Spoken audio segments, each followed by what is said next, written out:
South Indian dosa special ચટણી જો એકવાર બનાવી લેશો ને તો બીજી કોઈ ચટણી બનાવવાની જરૂર જ નહીં પડે. હેલો ફ્રેન્ડ્સ, જય માતાજી, જય શ્રી કૃષ્ણ. સ્વાગત છે આપ સૌનું મારી ચેનલમાં. તો ચાલો આપણે રેસીપી બનાવવાનું ચાલુ કરીએ. તો સાઉથ ઇન્ડિયન ઢોસા સ્પેશિયલ ચટણી બનાવવા માટે આજે મેં 1 મોટી ચમચી જેટલી ચણાની દાળ લઈ લીધી છે, 1 મોટી ચમચી જેટલા સૂકા ધાણા લઈ લીધા છે અને 1 નંગ આદુનો ટુકડો અને 4 નંગ લસણની કળી, 2 સૂકા મરચાં અને 1 કટ કરેલી ડુંગળી અને સાથે થોડા મીઠા લીમડાના પાન લઈ લીધા છે. તો ચાલો આપણે ચટણી બનાવવાનું ચાલુ કરીએ. તો ચટણી બનાવવા માટે મેં એક વાસણ લઈ લીધું છે. તેમાં આપણે 1 થી 1.5 ચમચી જેટલું તેલ નાખીશું.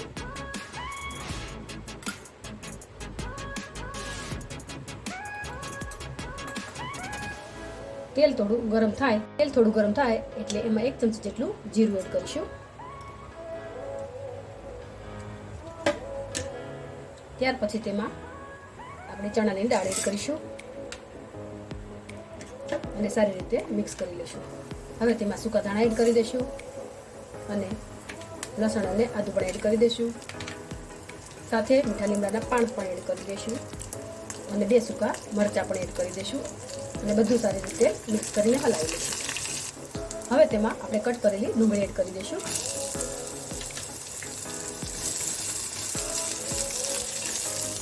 આપણે આ બધી વસ્તુને એકદમ મીડિયમ તાપે શેકવાની છે.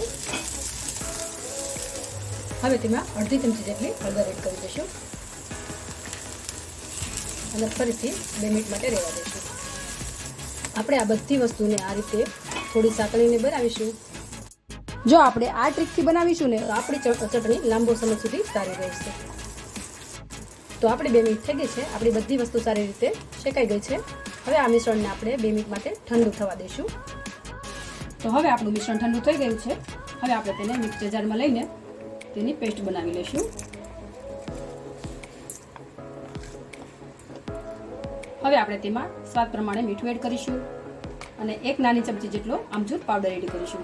જો તમને આ ચટણી ખટમીઠી પસંદ હોય તો તમે આમચૂરની જગ્યાએ આંબલી પણ યુઝ કરી શકો છો.